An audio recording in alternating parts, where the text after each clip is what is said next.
belum ini nih, belum terbang nih. Aduh, Aduh, ngambilnya kurang bawah kayaknya. itu juga sama. Cuman yang namanya rezekinya di situ ya, kita Aduh, nikmati aja lah ya. betul, betul, betul, betul. Setuju, setuju. Wah, ini yang malam ini lumayan banyak ya, bro. Wah Yang dari banyak lah. 86 nih. Wah, hebat, hebat. Kita kan band-band pembuka buat buat Waduh, eh buat band utama malam ini soalnya nih. waduh, enggak lah. Ini cuma sharing-sharing aja. Ibaratnya kalau sekarang lagi rame BTS kan lagi ngantri, nah ini gua tuh berarti ininya tuh Nick, apa ibaratnya apa Smash. Nah, ini BTS-nya Waduh, berlangsung nih. Rawani bro, Rawani. Dia the way around, justru ini keynote speakernya ini. Tamu kehormatan. Siap, siap, siap. Siap. Oke, thank you Lanjut Nick. Bro Niko ya. Selamat malam Bapak Ibu, teman-teman Agristalk semua. Saya rasa hari ini rasanya masih nano-nano ya. Saya juga sendiri rasanya nano-nano. Cuman saya ingin share sedikit terkait dengan, ya mungkin ini lebih ke arah pembuka sih. Sebenarnya awalnya saya lebih ingin discuss aja, sebenarnya lebih banyak Q&A. Tapi saya rasa saya ambil judul ya, judulnya ini The Vomiting Chart karena ini sih yang saya lihat memang kayak orang lagi muntah gitu ya. Saya sendiri juga ngeliatnya mau muntah dan saya rasa teman-teman sendiri juga sama gitu ya. Jadi ya saya rasa ini lebih ke arah melihat aja sih merefleksikan bagaimana kalau kita ingin menavigasi dari bear market, terutama konteksnya dalam Indonesia ya, karena menurut saya ini Indonesia itu sangat spesial dalam berbagai aspek dan hal, termasuk juga dengan bear marketnya. Dan menurut saya tidak dapat dipungkiri bahwa the last 3 to 4 months itu has been a very, very, very, very painful experience ya. Baik untuk yang trading, baik mau untuk yang punya long term investment view. Saya rasa itu sangat it's one of the painful experience gitu. Kita harus melihat indeks kita dihajar habis-habisan gitu ya. Terutama kalau kita tahu sendiri di bursa itu kan ada dua hal yang juga menjadi kulprit utamanya. Ada yang dari saham ini ya, saham-saham goreng-gorengan dari sampai saham fundamental semuanya kena imbas rata gitu ya. Sementara yang saham fundamental kok naiknya nggak sampai arah-arah tapi ikutan dihajar juga. So itu menjadi salah satu pain yang saya rasa saya juga sangat bersimpati. Saya juga melihat market ya, terutama dengan perkembangan terakhir itu kalau saya lihat juga cukup unik. Terutama 2 minggu yang lalu sih, 2 minggu yang lalu itu saya melihat di WhatsApp grup itu saya gunakan sebagai barometer gitu ya. Wah itu memang benar-benar market itu udah geraknya benar-benar on the news, on not even news ya, it's on rumor semua. Dan saya rasa saya bisa menarik sebuah satu benang merah di situ bahwa begitu tingginya ketidakpastian ya, it's so many of unknowns gitu ya, ditambah the unknowns-nya itu unknowable gitu ya, jadi ada unknown and it's also unknowable, jadi orang juga bingung gimana dihitung kalau misalnya sesuatu itu nggak bisa, kita nggak tahu dan kita nggak tahu apa yang kita nggak tahu gitu. So I think it's a very very human, very very human reason bahwa the first thing that the investor will react adalah dijual aja daripada bingung gitu ya. So I think itu yang terjadi selama 2 bulan 3 bulan terakhir ini. Dan challenge kita di Indonesia itu benar-benar apa ya saya bisa bilang ya. It's it's quite mixed dalam artian bahwa kita itu sebenarnya kan indeksnya hit all time high ya di Januari. Lalu di satu sisi kita juga enter one of the worst maybe secara bear market over the last 26 years itu dalam waktu 4 bulan berikutnya gitu. Jadi saya melihat ini very very very painful experience gitu ya. Dan cukup ironi juga bahwa di situ terdapat ada good actor, bad actor, semuanya kena sama imbas, sama rata, sama rasa gitu. Nah, jadi malam ini sebenarnya saya ingin lebih membahas sebenarnya apa sih yang kalau kita lihat di bear market. Dan saya rasa sudah banyak juga yang discuss. Jadi saya lebih ke arah ingin eh, menekankan bagaimana sih sebenarnya positioning kita saat ini secara market dan sebenarnya what should we expect from here gitu ya. So ya jadi Indonesia itu sebenarnya saya sudah sempat bilang nih di WhatsApp grup ya teman-teman Bapak Ibu bahwa bear market, investor-investor, trader-trader Indonesia itu menurut saya orang-orang hebat semua. Kenapa? Coba ini Bapak Ibu lihat. Ini selama 27-28 tahun terakhir, kita itu ada 9 kali, ada 9 kali bahwa Indonesian GCI, the IHSG, Indeks Harga Saham Gabungan itu turun lebih dari 20%. Itu terjadi sampai 9 kali dalam 20 tahun. Itu artinya apa? Selama 3 sampai 4 tahun sekali, 3 sampai 4 tahun sekali, itu marketnya turun 20%. Ya, 3 sampai 4 tahun sekali turun 20%. Oke. Nah, kalau kita pakai tolak ukur yang lebih rendah lagi, kita kalau misalnya marketnya turun 10%, koreksi gitu ya, 10%. Angkanya itu akan naik dari 9 jadi 14, ya. Jadi artinya eh, setiap 2 tahun sekali lah kurang lebih kita bisa expect marketnya akan turun 10% sekali gitu ya. Itu menjadi suatu refleksi buat saya dan menggelitik juga dalam artian selama ini kan kita sering banget ya Bapak Ibu kalau baca buku gitu misalnya bukunya Warren Buffett gitu ya. Bukunya itu tentang buy and hold investing gitu ya. Bukunya itu tentang long term udah beli pasang hold tutup 30 tahun gitu ya. But apparently kita face dan hidup di market yang dimana itu tiap 2 tahun sekali itu turun 20% minimal sekali gitu kalau secara rata-rata gitu ya. Dan selama 3 dekade terakhir itu memang turun 20% itu terjadi 3 kali. Jadi cukup cukup konstan gitu saya bisa bilang penurunan ini. Nah, jadi yang mau saya sampaikan di sini bahwa adanya Indonesia itu kita harus mengerti memang konteksnya itu adalah market kita tidak seperti di Amerika gitu. Market yang kita lihat di Amerika itu punya punya karakteristik yang lebih beda. Jadi dalam 20 tahun terakhir, 26 tahun terakhir, market di US itu hanya turun lebih dari 20%, itu hanya terjadi 4 kali. Ya, ya. Jadi market Indonesia itu volatility-nya, challenge-nya itu 2 kali lipatnya market di Amerika Serikat. So, menurut saya, Bapak Ibu kalau trading di Amerika atau invest di Amerika, saya rasa mindset-nya lebih gampang. Karena di sini lebih memutar kepala, lebih memutar perut juga gitu. Dan tidak dapat dipungkiri juga memutar muter-muter badan mungkin ya melihat marketnya itu bergejolak sekian rupa. Nah, jadi ini 9 bear market ya yang terjadi di Indonesia dari tahun saya mulai dari Asian Financial Crisis, ada dot-com bubble, GFC, Europe Zone Sovereign Crisis, Taper Tantrum, commodity price crash, COVID-19, China slowdown, confidence crisis. Ini semua drawdown-nya lebih dari 20%. Nah, lantas apa yang bisa kita belajar dari bear market yang signifikan ini? Nah, jadi pertama kalau kita ingin lihat itu secara depth ya.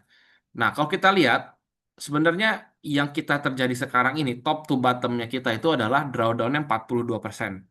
Cuman ada 3 krisis yang lebih besar daripada 2026 ini, yaitu adalah di dot-com bubble tahun 2000, di GFC itu Global Financial Crisis tahun 2008, dan juga di paling parah itu sejauh ini belum ada lawan, itu adalah Asian Financial Crisis. Nah, Asian Financial Crisis ini, market kita top to bottom, itu turun 65%. Oke, itu dan dari sini kita harus mengerti juga Bapak Ibu bahwa ada konteks di belakang ini. Portofolio kita akan punya kecenderungan biasanya lebih sensitif daripada IHSG gitu. Jadi bisa dipastikan safe to assume ketika ada IHSG yang turun 42%, portofolio kita itu ya rentang saya rasa average investor itu portofolionya down 40% sampai 50, 60, bahkan ada yang 70% tergantung dengan positioningnya dia. Apakah dia melakukan cut loss, apakah dia melakukan trailing stop gitu ya, atau apakah dia hold terus gitu ya. Itu kurang lebih saya rasa bisa safe to assume. Range-nya mungkin 35 sampai 60, bahkan ada yang 70%, tergantung saham apa yang dipegang gitu ya. Nah, ketika dia naik depth-nya, itu makin bandnya juga lebar jadi di Asia Financial Crisis itu pasti ada yang drawdown-nya itu ya sampai 80-90% gitu ya. Kalau kita dengar cerita yang investor yang senior-senior, ya drawdown-nya bisa hilangnya sampai 85, ada yang tinggal sisa 5%, ada yang portofolionya sisa 10% gitu ya. Itu tergantung dari tadi punya apa portofolionya tergantung dari kepemilikan tadi beta sensitivity-nya. Jadi yang mau saya sampaikan di sini adalah ini nggak main-main, ini dropnya udah 42%. Jadi membuat saya juga berpikir waktu itu ketika dia udah drop sampai 40% dan ini dropnya itu dalam bentuk rupiah gitu ya. Artinya kalau dalam bentuk US dollar, dihitung US dollar ini udah 50% sebenarnya. Karena waktu itu dolar kita melemah year to date, rupiah kita itu melemah sekitar 8 sampai 9% waktu itu sempat ya. 7 sampai 8% lah. Jadi kalau diperhitungkan itu bisa sampai -50. So, itu membuat saya berpikir, sebenarnya situasinya sejelek apa? Itu yang pertama. Terus yang kedua, apakah benar-benar marketnya itu udah derailed? Apakah memang fundamental itu yang hancur juga gitu? Nah, itu yang ingin saya sebenarnya lebih ke arah refleksikan juga, karena marketnya sudah dalam sebegitu banyak gitu ya. Nah, jadi sebelum itu lebih lanjut, ini ada beberapa yang saya pelajari ya dari Indonesia Bear Market. Itu cukup menarik, bahwa yang pertama adalah tadi ya, occurrence itu lumayan sering. Jadi dari 97 sampai 2026 ada terjadi 9 bear market yang besar tadi saya bilang. Kalau 10% angka thresholdnya itu kita akan ketemu sekitar angka 14 kali bahwa market itu turun 10% atau lebih. Nah, artinya apa? Bahwa akan terdapat bear market di Indonesia. Itu kejadian 3 sampai 4 tahun sekali itu kejadian. Jadi lumayan seasonal ya. Lumayan seasonal. Kita tahu seasonnya gitu ya. Terus yang kedua, bahwa di Indonesia juga itu sahamnya itu sangat volatile, sangat cyclical. Oke? Dan beberapa yang saya pelajari di sini juga, kalau kita melihat periode waktunya, itu ke bottom itu waktunya sekitar lebih paling apa ya? Rata-rata tuh 200 hari gitu ya. Paling rata-rata tuh 200 hari. Tapi kalau misalnya kalau kita lihat yang kemarin, ini tuh drawdownnya sekitar 140 hari ya. Ini highly calendar gitu. Nah, jadi lumayan apa ya? Kali ini tuh lumayan steep dan juga di satu sisi days to bottomnya juga lumayan cepat. Nah, recovery days-nya kalau kita lihat ini kurang lebih akan 2 kali lipatnya waktunya daripada dia drawdown ya. Jadi kita harus sabar, nggak ada yang recovery-nya itu langsung V-shape itu nggak ada. Jadi kalau misalnya drawdown-nya kayak kemarin itu take sekitar 120 hari, kita nggak bisa harap 60 hari itu udah nyampe gitu ya. Jadi dia akan climb the wall of worries-nya dulu gitu. Dia nggak akan bisa langsung balik langsung ke 9.000 gitu dalam waktu tadi. Jadi kalau kita lihat di sini rasionya kurang lebih recovery itu sekitar 2 kali lipatnya lah ya, give or take gitu ya. Nah, lalu kalau kita ngelihat sebenarnya yang paling penting di sini adalah bagaimana indeks harga saham gabungan kita itu sangat-sangat vulnerable gitu, sangat sensitif terhadap liquidity shock global, sentimen dan juga political landscape kita gitu. Dan volatility ini adalah standar feature juga dari stock market kita di Indonesia. Dan saya ada cerita juga sebenarnya. Sebenarnya banyak sekali kalau misalnya kita ngelihat dari investment banker yang di Asia Pasifik, itu sebenarnya cukup menarik Bapak Ibu. Jadi kalau Bapak Ibu lihat dari backgroundnya, dari misalnya broker-broker yang asing itu ya, yang saya pernah berinteraksi, rata-rata di head levelnya, chief levelnya itu punya satu karakteristik. Karakteristiknya apa? Karakteristiknya adalah mereka spend a lot of time antara punya a lot of time to cover atau a lot of time punya experience di market Indonesia. Karena market kita itu memang benar-benar spesial gejolaknya, dinamikanya gitu ya, dibanding dengan market-market lain. Dan ini kita berbicara misalnya ya broker-broker asing lah yang jadi top top top apa top buyer top seller itu rata-rata punya ciri khas itu. Jadi menurut saya Bapak Ibu, kalau Bapak Ibu bisa mengnavigate market Indonesia dengan baik, percayalah bahwa saya bisa yakin ini kayak Bapak Ibu kecakapannya dalam menyetir mobil gitu ya. Kalau Bapak Ibu bisa menyetir mobil di Indonesia dengan baik, maka invest di market manapun akan terasa lebih mudah. Sama menyetir mobil dimanapun akan lebih mudah, baik di misal di Europe, di Amerika gitu ya. Akan jauh lebih mudah karena Bapak Ibu sudah merasakan yang lebih sulit gitu ya. Jadi maksud saya adalah di sini dengan volatilitas yang tinggi ini sebenarnya benar-benar menguji mentalnya investor gitu ya. Nah, dan kalau di bawah tabel yang kedua ini sebenarnya menggambarkan berapa kali bear market itu terjadi. Ya memang kurang lebih setiap dalam 10 tahun itu di Indonesia itu cycle 3 sampai 4 kali kejadian. Dan perkembangan makro global makin ke sini makin tidak membantu karena kita banyak sekali dengan ketidakpastian geopolitik gitu ya. Nah, lalu kenapa sih sebenarnya Indonesian equities itu kok kita bisa sangat rentak banget ya? Kok kejadiannya di mana? Kita kejadiannya begini begitu gitu ya. Menurut saya ada 4 faktor. Yang pertama itu currency kita tuh bukan currency yang tipenya strong gitu ya. Kita bukan currency yang di orang bilang tuh hard currency atau reserve currency gitu ya. Makanya currency kita itu sebenarnya kalau kita nggak pakai untuk transaksi, kebanyakan dari kita akan gunakan itu untuk yang lain. Terutama kalau misalnya sebagai foreign capital owner.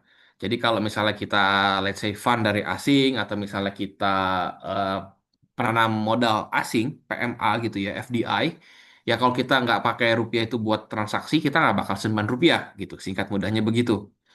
Nah itu menyebabkan ke rupiah kita itu memang bener-bener nilainya tergantung dengan penggunaannya aja gitu. Nggak ada global investor, nggak ada misalnya juga global company yang menyimpan kekayaannya dalam bentuk rupiah. Itu yang pertama. Lalu yang kedua, kita punya fiscal dan political stability yang sebenarnya sih not bad. Sebenarnya not bad. To be honest, kalau kalau saya melihat dari market di Asia Pasifik gitu ya, itu sebenarnya kita not bad. Apalagi dibanding dengan Afrika. Gitu kita punya political stability itu bisa dibilang oke-oke aja. Nah, tapi memang di satu sisi, fiskal kita itu sejak COVID itu kan kita sering sekali dengan current account deficit. Kita sudah berjalan current account deficit ini sudah cukup lama, sehingga current account deficit itu sendiri memberikan tekanan terhadap rupiah itu sendiri. Nah, ditambah dengan terakhir-terakhir ini sebenarnya ya ada sedikit ketidakstabilan, bukan dalam hal politik, tetapi lebih ke arah, mungkin kalau menurut saya lebih ke arah komunikasinya ya, komunikasi dan juga yang bisa saya bilang juga lebih ke arah persepsi gitu dari komunikasi tersebut ya yang menjadi terlihat lebih populis. Nah, itu yang sebenarnya lebih ke menakutkan bagi investor gitu. Lalu berikutnya juga ada external account. Ini external account itu maksud saya terkait dengan current account gitu ya. Misal current account itu adalah memperhitungkan apa yang disimpan, apa yang ditransaksikan baik barang dan jasa di Indonesia. Nah, external account juga menginclude arus modal. Nah, arus modal di Indonesia itu sangat bergantung sekali dengan arus modal luar negeri, gitu ya. Nah, jadi menurut saya makanya ketika ada kebijakan pemerintah atau komunikasi pemerintah yang sifatnya itu tidak pro bisnis, yang tidak terkesan kita butuh duit gitu ya, kita butuh capital, kita butuh bisnis dari foreign investor, tentu saja itu akan men-trigger eh, tadi apa dinamika yang tidak mengenakan dari segi currency dan juga dari segi investasi kita. Nah, itu menjadi hal yang sangat penting di Indonesia. Jadi makanya kalau Bapak Ibu bayangin ya, ini itu kita itu kayak di benar-benar di marginalnya gitu loh Bapak Ibu. Jadi kalau misalnya kita melihat market Indonesia itu adalah apa ya kita bilangnya ya, market Indonesia adalah primary kita, market kita di mata orang asing itu adalah market di ujung gitu, market marginalnya gitu. Jadi kalau mereka lagi mau ngambil resiko lebih, mereka mau mengambil extra risk, mereka akan masuk ke Indonesia gitu. Tapi kalau dia ngerasa extra risk ini too much, mereka akan tarik uang gitu ya. Itu yang terjadi ketika market kita dianggap sebagai bukan market core gitu ya. Kayak misalnya Amerika Serikat kan dianggapnya market yang core. Makanya kalau kita lihat marketnya lebih stable juga. Nah, di sisi lain juga kita itu kalau Bapak Ibu perhatikan juga dari cara banyak orang memilah, apa ya, menganalisa market Indonesia, selalu mereka ngomongnya foreign flow, foreign flow, foreign flow, foreign flow gitu ya. Kenapa begitu? Karena memang peran foreign flow ini sangat besar di market kita karena kepemilikannya saya rasa seingat saya hampir 30-40% gitu ya. Nah, jadi memang kita itu juga memiliki investor base domestik yang kurang kuat, kurang dominan gitu. Itu makanya ketika ada foreign flow masuk, dia itu kan jadi tambahan marginal buyer dan marginal seller di market. Dan seperti yang saya pernah sampaikan bahwa karena market kita itu secara weighting global nggak besar, ketika mereka terlalu pusing, mereka langsung buang sahamnya, mereka nggak pikir harga gitu ya. Bapak Ibu bisa bayangin ya, kalau Bapak Ibu misalnya punya aset gitu, punya mobil atau punya rumah, punya barang, kalau niat jualan beneran, itu kan pasti jualannya pelan-pelan, cari harga bagus gitu kan. Tapi kan ini nggak. Ini ketika, wah ada isu ini, ada isu itu, ada isu itu. Udahlah, nggak mau pusing. Woi, jualan aja gitu. Jadi mereka langsung jual. So that's what happened to our market. Karena kita itu bukan market yang dianggap sebagai market core intinya mereka gitu. Jadi mereka melihat market kita sebagai portofolionya, risk manager. Buat apa mereka mengambil resiko yang besar kalau memang ada porsinya kecil, bikin puyeng gitu kan? Ya udahlah mereka exit gitu. Itu yang menurut saya untuk kita melihat bagaimana dinamika ini terjadi. Sementara orang yang di Indonesia kebanyakan hanya investasi saham Indonesia. Nah, jadi bingung-bingung juga nih, saling saling tarik-marik gitu kan. Dan domestic ownership dari institution di Indonesia juga nggak bagus. Kalau kita lihat aset under management dari equity fund di Indonesia itu selama 5 atau 10 tahun terakhir itu turun. Lalu yang kedua BPJS juga nggak pegang begitu banyak saham. Nah, jadi tersisa siapakah di bursa Indonesia ini? Ya tersisanya hanya retail-retail investor ini. Tapi saya juga bisa berani bilang bahwa saya cukup impress sekali, saya sangat bangga sekali dengan retail investor kita karena mau bagaimanapun juga inilah memang pahlawan-pahlawan bursa ini nih. Inilah yang menahan bursa kita dari tekanan-tekanan global tadi. Dan bisa saya bilang bahwa retail investor kita itu juga nggak bisa dianggap remeh gitu sekarang. Karena ada beberapa orang saya masih ketemu, mereka nganggap remeh investor retail. Tapi menurut saya nggak bisa. Karena apa? Karena dari interaksi yang saya lihat dari Hungry Stock gitu misalnya. Yang saya perhatikan adalah bahwa our retail investor itu bisa lebih tolerance terhadap risk. Antara itu mungkin sebenarnya lagi nyangkut nggak mau lihat gitu ya. Atau emang benar-beneran nahan. Itu menurut saya regardless capitalnya itu lebih long term sebenarnya. Oke? Lebih long term daripada foreign investor. Foreign investor jatuh cinta ke saham AI langsung saham Indonesia yang dijual gitu kan misalnya. Tapi kalau saham retail investor yang mainannya market Indonesia gitu. Terlepas dari memang lebih suka trading gitu ya. Nah, mulai dari 2 tahun lalu ya, bahwa 50% lebih retail investor itu punya kendali atau punya share terhadap overall transaksi di bursa juga. Jadi hampir separuh lebih dari transaksi bursa harian itu sekarang datang dari retail investor. Jadi menurut saya sangat penting nih, Bapak-Bapak Ibu, suara votingnya itu sangat penting di market gitu ya. Nah, lalu berikutnya juga apa sih yang sebenarnya kita bisa ngelihat gitu ya kalau misalnya terjadi market itu udah bottoming atau belum? Saya rasa ada 3 lah kurang lebih. 3 behavioral indicator, ada juga valuation dan juga ada policy making. 3 ini menurut saya menjadi checklist utama saya kalau saya ingin melihat market itu lagi bottoming ya. Yang pertama itu, pertama kita lihat, ini paling gampang ya. Yang kiri itu kita lihatnya di WhatsApp group Bapak Ibu ya. WhatsApp group dan lihatnya di Stockbit. Nah, pertama, apakah ada extreme pessimism gitu? Apakah orang bilang besok udah kiamat gitu? Nah, to be honest, ini saya nggak tahu apakah coincidence atau enggak, tapi this is the second time bahwa ketika orang bilang besok kiamat, biasanya bottomnya nggak jauh. Itu kejadian di COVID, saya ingat banget, semuanya bilang, waduh, ini kita bisa rusuh, bla bla bla bla bla, waduh, besok mau kiamat, gini gini gini. Kurang lebih ya kontrasnya begitu. Dan itu terjadi di 2 minggu yang lalu di Bursa Efek, di mana saya ngelihat indeks kita itu benar-benar drop, drop and drop 5%, 5%, tapi benar-benar nggak ada alasan apapun, benar-benar ya itu cuma rumor gitu. Rumornya ada ini, rumornya ada itu gitu. Jadi benar-benar orang itu udah nggak mau pegang gitu. Mereka langsung dump, dump, dump gitu ya. Lalu yang kedua itu adalah high fear and risk aversion gitu. Nah, semuanya juga sama gitu. Jadi ketika ada fear-nya itu benar-benar maksimum gitu ya. Jadi mereka itu udah benar-benar nggak ngeliat gain. Mereka udah nggak ngeliat loss. Mereka udah pengen jual. Yang penting gua keep my money gitu. Itu kejadian. Nah, terus yang ketiga juga adalah emotional exhaustion. Jadi banyak yang kita cari apakah orang itu udah give up atau belum. Gitu ya. Yang keempat, unpopularity of investing. I think benar-benar waktu itu juga terjadi adalah orang udah nggak mau ngomongin saham lagi gitu. Karena benar-benar painful gitu kan. Itu yang pertama, secara psychological gitu ya. Dan sebenarnya yang paling penting biasanya adalah di sini kita harus melihat ketika ada orang bilang pesimistik, ketika ada orang bilang takut gitu ya. Yang saya biasa lakukan adalah saya akan cek orang ini takutnya karena apa. Ini kayak dokter gitu. Jadi kalau kita kayak ke dokter, keluhannya itu apa gitu. Nah, itu yang saya coba list waktu itu di WhatsApp group gitu ya. Ada 4 atau 5 gitu kan. Dan memang itu ada sangkut pautnya dengan pelemahan kurs dan segala macam. Itu ada 4 atau sampai 5 faktor.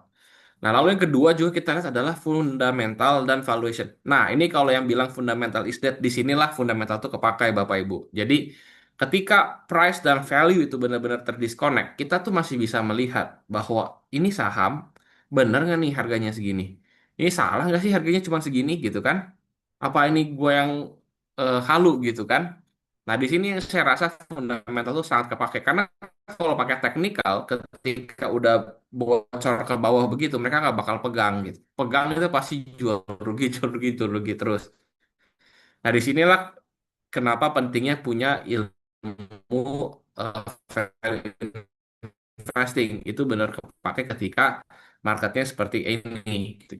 Jadi kita bakal bisa hunting gitu. Tentu saja ya. Jadi di sini kita bisa ngelihat nih Bapak Ibu, kayak misalnya kemarin BCA drop tuh dari, kalau kita lihat kan 11.000. Kalau pas 11.000 itu kan PBV-nya saya sekitar hampir 4 kali. Nah ketika kemarin udah drop sampai di bawah 5.000, 4.800 tuh saya ingat, itu PBV-nya BCA tinggal 2,5 kali. Nah yang bisa menyaingi 2,5 kali PBV-nya BCA waktu itu hanyalah ketika GFC. COVID itu juga nggak serendah itu kelihatannya seingat saya. PE-nya BCA itu price to earnings ratio-nya BCA drop dari yang biasanya 25, 30, drop jadi tinggal sisa di bawah 10 kali. Dividend yield-nya BCA hanya tinggal sisa, udah naik jadi 6,5%. Separah itu. Dan Bank Himbara juga sama kayak Bank Mandiri misalkan. Itu PE-nya tinggal 5 itu kan. Dividen yield-nya 12 atau 13%. Dan itu terjadi gitu. Itu terjadi. Dan saham komoditas juga sama gitu. Saham komoditas kalau dihitung semua, waduh, banyak yang PI-nya tinggal 4, PI-nya tinggal 5 gitu kan. Ada yang PI-nya tinggal 4,5, ada yang dividen yield-nya udah 10, 12, 15 gitu kan. Jadi itu kejadian juga di komoditas, kejadian juga di bank, kejadian juga di sektor lain, misalnya kayak konsumer juga kejadian, misalnya waktu itu yang growth-nya bagus, misalkan kayak Alfamart gitu. PI-nya tinggal 10 kali. Sebelum drop PI-nya 30 kali. Jadi banyak sekali price itu yang udah ngedrop gitu. Sementara kalau kita ngelihat kan earningsnya oke gitu kan. Kayak misalnya Alfamart, saya rasa masih growth 30%, kalau nggak salah earningsnya 20%. Kayak misalnya BCA juga sebenarnya ya memang nggak spektakuler biasa tapi doing oke gitu kan. Bank Mandiri juga masih doing oke secara earnings growth gitu kan. Tapi ini disconnect, gitu. Nah, kalau kita nggak ada fundamental value, kita nggak bisa assess, gitu kan. Itu yang pertama. Terus yang kedua, itu terkait dengan compensation tadi. Ketika valuation itu turun banyak, Bapak Ibu juga harus perhatikan bahwa sebenarnya apa yang terjadi sih ketika valuation turun, itu menggambarkan bahwa ada market itu sedang menilai ulang resiko dari saham tersebut. Dan ketika saham itu turun, secara matematik ya pada dasarnya resikonya itu turun. Resiko downside-nya itu turun, bukan naik. Dan sebaliknya ketika saham itu naik, resikonya sebenarnya naik, bukan turun. Nah, itu yang sebenarnya terjadi gitu. Ketika dia itu terlalu murah, terlalu gak make sense harganya, saya rasa mungkin disitulah orang itu ibaratnya, wah ini mungkin good opportunity gitu loh. Oke ya, jadi dua itu. Lalu ketiga itu adalah policy making.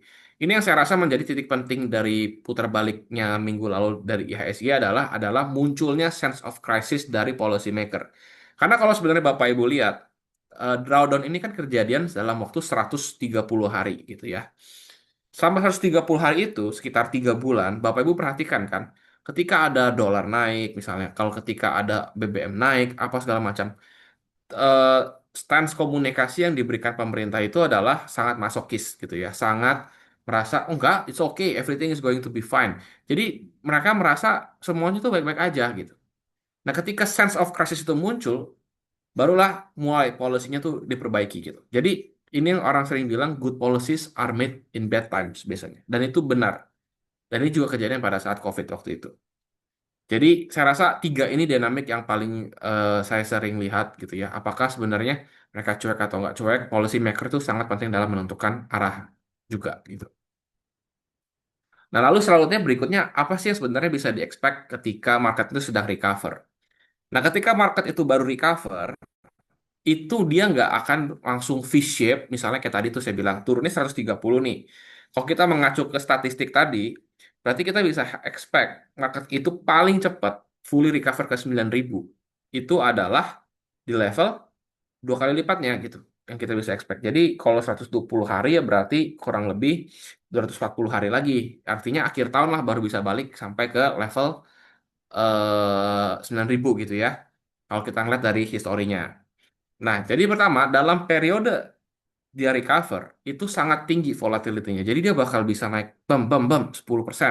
Terus besoknya turun 3, 4. Atau dia bisa ngetes bawah lagi gitu ya. Jadi kalau misalnya market udah turun banyak, terus dia naik 10%, terus dia drop lagi 10%, terus dia recover lagi. Itu yang sering orang bilang itu di technical tuh katanya ya double bottom ya kayak gitu. Jadi dia naik, tapi orang nggak yakin dijual lagi. Oh ternyata dibeli lagi, ada yang banyak yang beli di bawah. Dia naik lagi. Itu yang terjadilah proses double bottom orang bilang. Nah, terus pertama itu.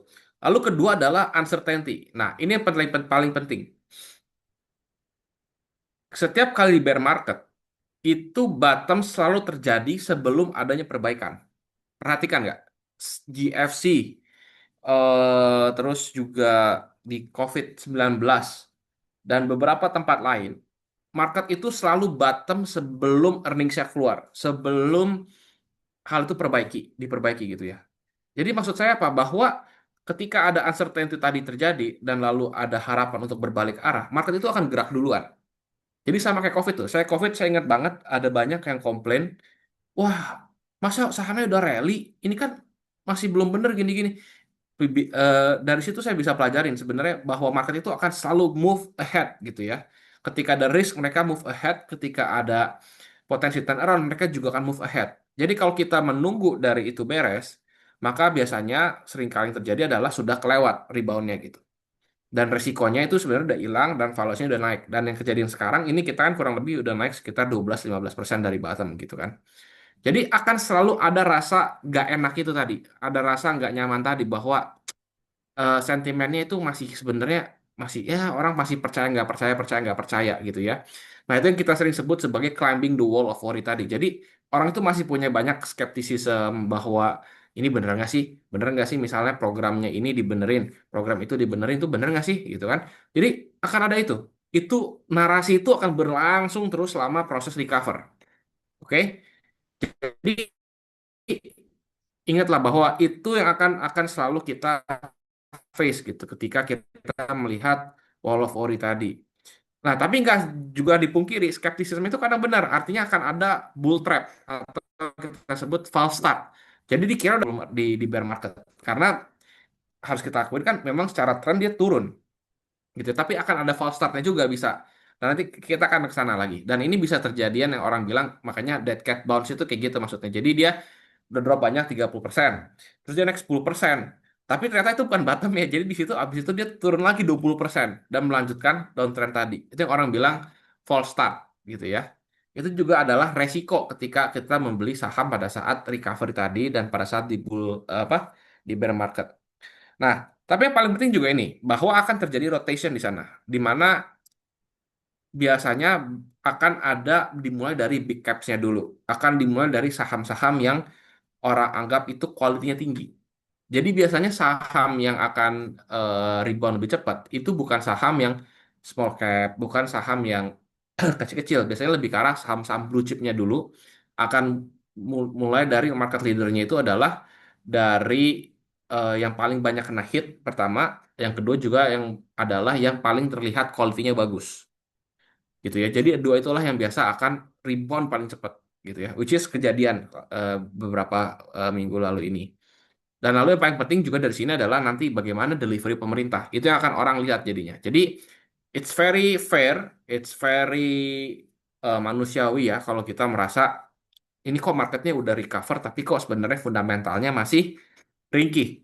That's fine. That's what happened over the last nine bear market gitu ya. It happens. Tinggal masalahnya kita harus bisa mengadjust resiko level dan juga mengadjust melihat implementasi seperti apa. Karena to be honest, of our all our investment activities itu ada resiko. Resiko kita adalah resiko upside, ada resiko downside. Downside risk adalah ketika kita pegang saham, kita beli sahamnya turun gitu. Dan upside risk adalah ketika kita masalahnya bagaimana kita bisa ngebalancing risknya ini. Nah, ini adalah contoh ya, climbing wall of worries. Ini di COVID-19. Jadi kalau kita lihat di I think berapa ya? Sebentar saya cek. COVID-19 itu sekitar 38%.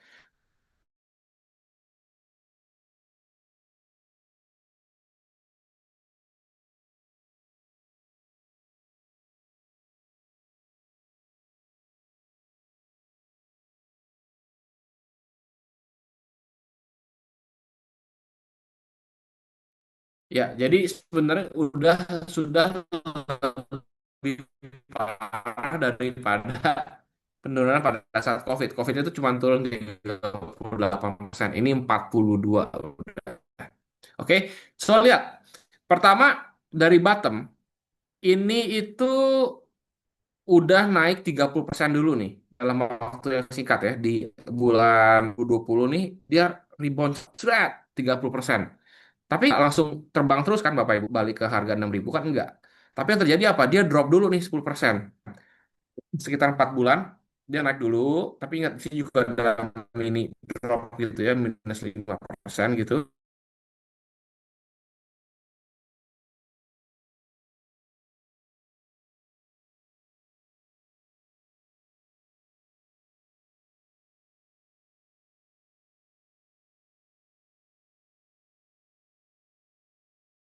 Halo? Ya, jadi di sini juga kejadian lagi adalah dia drop lagi 11%, barulah dia terakhir naik lagi 33,5%. Nah, kalau kita tarik dari bawah ke atas, ini kan sebenarnya orang yang pegang di 3.000 atau yang dari dropnya itu tinggal sisa let's say 38, berarti sisa 60% ya. Nah, itu kan berarti portofolionya minimal udah bisa pegang nih dari bawah ke atas. Ya, jadi itu sebenarnya that's why this is also an opportunity itu dalam hal konteks tadi. Nah, lalu yang kedua, kita ambil lagi yang misalnya parah juga itu adalah GFC. Nah, ini panjang nih Bapak Ibu ya. GFC itu panjang banget. Nah, pertama, dia ngedrop 60% itu juga sama. 60% itu terjadi dalam waktu 280 hari. Jadi dia nggak kejadian 1 minggu. Ya, ini bear market tuh kayak begini jahatnya. Jadi dia itu akan drop, tapi dia bakal diiris tipis-tipis, tipis-tipis ya. Sampai dia ngedrop begini, shred gitu ya. Nah, ini 61%. Ini ini ini jahat banget. Oke. Tapi lihat pada saat recovery-nya juga. Nah, ini dead cat bounce tuh gini Bapak Ibu. Jadi ketika dia turun, dia langsung balik, enggak jatuh lagi. Balik lagi ke atas, jatuh lagi. So that's what happened gitu ya during bear market. Nah, ini juga ketika saat dia recover, dia naik dulu nih 30%. Setelah naik 30%, dia jatuh lagi 20%. Oke? Setelah jatuh 20%, dia naik lagi 33%, drop lagi 15%, barulah habis itu dia recover. Oke? Jadi akan perlu waktu dia itu eh ini ya, perlu waktu dia itu akan ada fase volatilnya kayak begini gitu. So that's a feature yang sebenarnya juga wajar. Jadi dalam dua hal ini kita bisa lihat inilah yang kita sebut prosesnya tadi. Dia harus climb this wall of worries-nya dulu. Dan setelah itu dia baru fly gitu ya.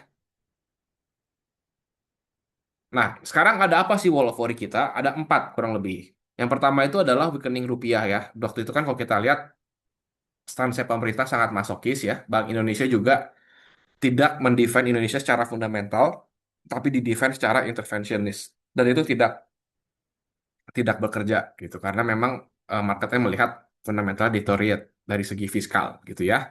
Dari segi fiskalnya kontrak seperti itu dan juga kita punya sedikit kelemahan di current account waktu itu. Nah, jadi ini sudah berubah pivot 180 derajat dari sebelumnya pro growth at all cost sekarang berubah menjadi defend the currency gitu kan. Jadi kita lihat BI rate sudah naik 100 bips. Ini adalah salah satu yang paling banyak rate hike di global itu adalah di Indonesia sekarang. Itu satu.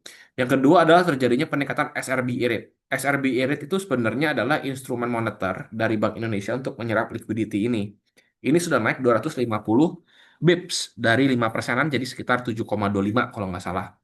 Lalu kalau kita lihat pemerintah juga satu sisi sudah depleted juga ya untuk kapasitasnya untuk intervensi rupiah. Kita sudah spend sekitar 10 billion dollar. Nah, yang kedua, ini juga yang menjadi apa meningkatkan dari market adalah adanya fiscal rationalization gitu ya. Bahwa pemerintah itu akan merasionalisasi fiscal stance-nya dengan cara implementasi MBG itu kan lagi ditinjau ulang gitu kan akan efisiensi KDMP juga dipotong gitu kan targetnya lalu yang penting juga adalah BBM subsidinya itu juga mulai lebih dirasionalisasi dengan ditandai dengan peningkatnya harga Pertamax karena to be honest waktu itu saya juga bingung Bapak Ibu kalau itu Bapak Ibu hitung Pertamax itu harusnya harganya dari kemarin udah 16.500 dari 3 bulan yang lalu gitu kan. Tapi kan enggak, itu kan artinya harus ada yang ada yang ngesubsidi gitu dan of course itu jadi pertanyaan besar gitu kan. Ketiga itu adalah business uncertainty. Nah, jadi ini sangat spesifik di sektor mining dan juga di sektor perbankan. Kenapa perbankan dan mining? Perbankan itu adalah yang pertama awal mula kejatuhan saham BCA itu terawal dari ketika OJK mengeluarkan wacana untuk merevisi RBB-nya bank. RBB bank itu seperti RKAB-nya perusahaan batubara ya. Jadi kayak semacam bisnis plan ya. Untuk perbankan, dokumen RBB ini itu kayak kitab suci harga mati gitu untuk ke regulator karena mereka harus deliver berdasarkan RBB bank. Oke, mereka harus perform. Nah, yang berubah di situ adalah bahwa seluruh bank swasta, baik pun swasta maupun juga bank nasional yang dimiliki pemerintah, harus mendorong dan juga mendukung program strategis pemerintah. Nah, di sini market melihat bahwa tiba-tiba bank swasta itu tidak bisa terhindar dari political risk, gitu ya. Sehingga terjadilah semua sell off besar-besaran itu juga dari BCA terjadi. Saya ingat di hari itu karena tanpa angin tanpa hujan BCA-nya drop 4% gitu. Dan ternyata ada news ini yang banyak orang tidak terlalu perhatikan. Padahal impact-nya besar gitu ya. Lalu yang kedua adanya di sektor ini sendiri apa? Komoditas itu terjadinya ini ada ada ke ada apa ya? Ada keprihatinan terkait dengan adanya one door export policy dan juga implementasi growth split gitu ya di mining. Nah, one door export policy ini kan orang semua takut kan bahwa akan nambah satu layer, satu calo lagi gitu kan.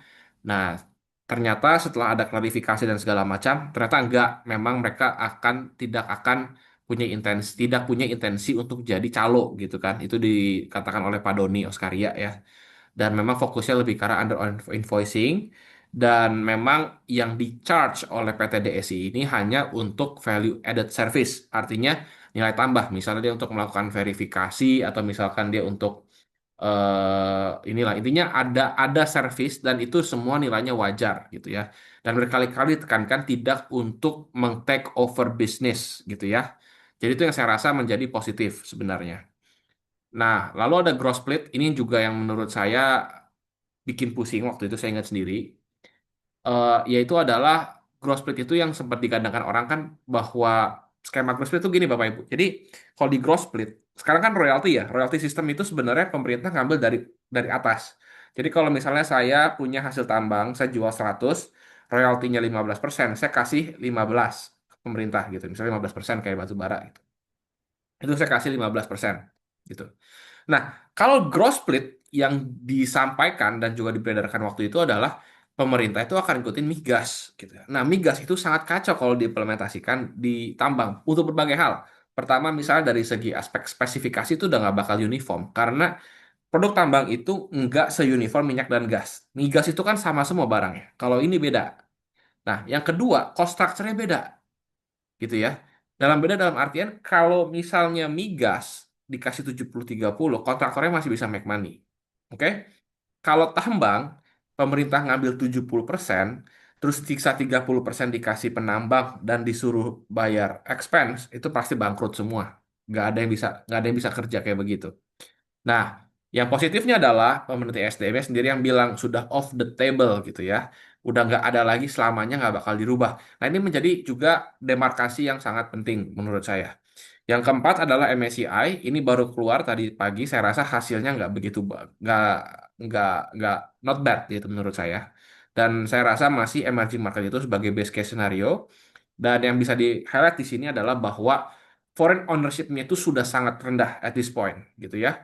Jadi udah relatively low position, less eager, dan udah nggak ada sensitive seller yang bakal ngebuang terus. Karena FTSE udah downgrade kita, MSCI sudah downgrade kita, artinya dari sini sebenarnya udah nggak terlalu besar imbasnya gitu dari penurunan kita gitu ya. Nah, lalu setelah menjadi stock market yang paling dibenci manusia sejagat raya bumi ini, kita tuh sebenarnya posisinya di mana? Jadi kalau di sisi yang paling kiri, itu adalah year to date kita. Ini semua adalah indeks MSCI, gitu ya. Kita itu paling jelek seantero bumi. Ini saya ambil hari Kamis, jadi udah sempat rebound dikit ya. Kalau nggak tuh lebih jelek lagi. Nah, waktu itu kita itu sekarang masih down 30% dari year to date. Jadi kita itu udah paling jelek lah di global market gitu ya. Lalu secara PI itu kita sebenarnya one of the cheapest actually. Jadi ketika dijual nggak kira-kira gini ya, of course lah ya. PI kita turun, sekarang kita di 10 kali PI. Dividend yield kita adalah yang paling tinggi globally, sekitar 7,3%. Jadi kalau kemarin nggak dihitung rebound, mungkin ini angkanya sekitar 8%. Dan ini adalah MSCI Indonesia ya, Bapak Ibu. Jadi MSCI Indonesia itu isinya ya, setelah dikeluarkan saham-saham Konglo itu ya, sisanya ya blue chip lah gitu kan, itu masih dapat 7,3% blended. I don't think this is ever happen. Nah, secara valuation juga kita lihat selama relatif ke 10 tahun terakhir kita ada di paling bawah nih. Sementara market lainnya masih banyak yang di atas, gitu ya.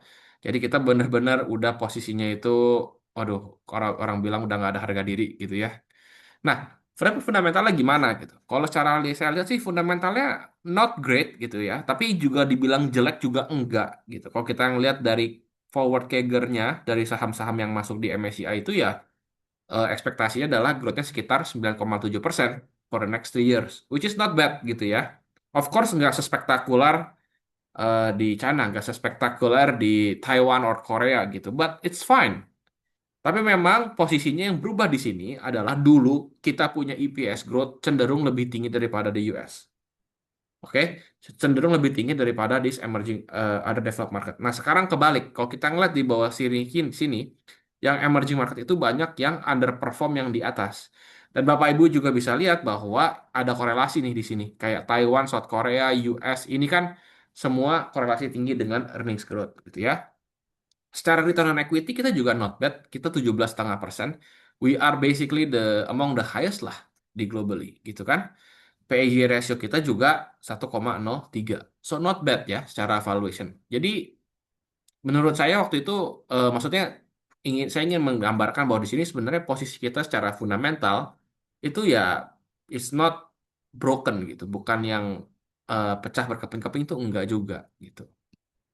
Nah, ini mungkin terakhir sebagai penutup saya sebelum diskusi Q&A mungkin ya. Jadi kalau at this point menurut saya ada beberapa ini mungkin saya share aja investment preference aja. Pertama, itu menurut saya adalah quality over value stock. Ya, jadi Bapak Ibu kalau melihat dari stok di GCI gitu ya, di IHSG, saham-saham yang bagus aja harganya udah nggak ada harga diri gitu ya. Jadi buat apa kita capek-capek nyari saham yang lebih murah mungkin, tapi quality-nya itu kita pertanyakan. Itu yang pertama menurut saya. So I think bisa considerate untuk itu. Terus yang kedua, ini yang paling penting. Ini juga menjadi salah satu pertanyaan kita selama bertahun-tahun saya di Hungry Stock, yaitu adalah Pak, ini corporate governance-nya bagus nggak gitu kan? Nah, itu saya rasa paling sering ditanyain. Nah, saya rasa ini adalah juga waktu yang paling tepat untuk menguji corporate governance company. Kenapa? Karena kita semua tahu, satu, bahwa valuasi semua saham in Indonesia harganya sudah sangat rendah sekali dan bisa dibilang sangat tidak masuk akal murahnya gitu ya. Jadi, kalau memang manajemen peduli dengan company-nya, mereka akan kerjakan buyback. Oke, kalau mereka peduli dengan shareholders value, mereka akan buyback. Oke, itu yang pertama. Kalau mereka ingin punya signaling gitu ya. Kalau mereka nggak buyback, haram nggak Pak? Nggak haram menurut saya hukumnya. Selama mereka bagi dividen gitu ya. Jadi kita harus perhatikan nih policy dividen dan buyback ini sebagai lambang utama dan tes kita ini company punya CG bagus atau enggak gitu. Karena kalau menurut saya, kalau kita lihat, saya rasa dari hasil polling belum ada perubahan ya bahwa satu juga memang secara perekonomian kan kita nggak ada banyak eh, growth action gitu ya di Indonesia. Jadi nggak banyak kebutuhan capex spending sebenarnya. So actually they have no reason untuk retain too much cash di balance sheet mereka. Nah makanya kalau Bapak Ibu mau ngetes nih, Bapak Ibu misalnya galau, aduh company gua ini CG-nya bagus nggak ya? Lihatlah policy dividend dan buyback mereka. Ketika marketnya begini, which is ketika mereka anggap satu mungkin nggak ada opportunity to expand, mereka gedein nggak dividennya? Payout rasionya naik nggak? Itu yang pertama. Yang kedua, ada buyback nggak mereka untuk ketika harga sahamnya lagi rendah tuh di buyback nggak sahamnya? Udah, menurut saya ini penting. Bapak Ibu dari situ udah tahu ini company bener-bener care atau hanya lip service gitu ya. Nah, lalu secara umum menurut saya ada tiga, ini adalah the big three ya menurut saya. Itu adalah commodities, banks, and consumer. Saya rasa kalau melihat dari tren global dan tidak adanya resiko-resiko domestik tadi yang kita sebutkan sebelumnya, saya rasa komoditi secara umum ya, ini ya Bapak Ibu harus riset sendiri. Saya nggak memberikan rekomendasi. Ini adalah yang punya strongest earnings momentum dibanding di antara semua saham. Oke? Karena kalau kita lihat di global kan harga komoditas naik semua. Lalu kedua, banks itu punya valuation yang menarik, tapi memang tidak dapat dipungkiri terdapat resiko policy risk tadi, di mana bank itu harus support government, dan kita juga tahu bahwa credit cycle-nya juga ada worry, ada concern juga on NPL. Jadi saya rasa dua hal ini yang harus diperhatikan. Dan untuk consumer ini juga saya rasa banyak banget saham consumer yang udah murah-murah, tapi memang bisa tidak dapat dipungkiri juga general purchasing power-nya lagi soft gitu ya. Jadi saya akan lihat lagi baik-baik terkait dengan earnings trend, karena ketika kondisinya ada pengetatan dari segi harga, misalnya harga bahan bakar dan juga adanya inflasi, maka kan purchasing power akan juga lebih lunak gitu ya. Jadi ini konsumer secara umum punya ada headwinds-nya tersendiri gitu. Nah, jadi memang yang terlepas kerangkeng itu memang yang komoditis, urutan keduanya ya banks dan consumer ini ada dua dan tiga. Oke, saya rasa itu yang saya ingin share malam ini. Semoga ini ya bisa memanfaatkan dan saling menguatkan kita bersama di tengah gambar chart yang seperti kayak orang muntah itu gitu ya. Semoga tidak terjadi ke kita semua.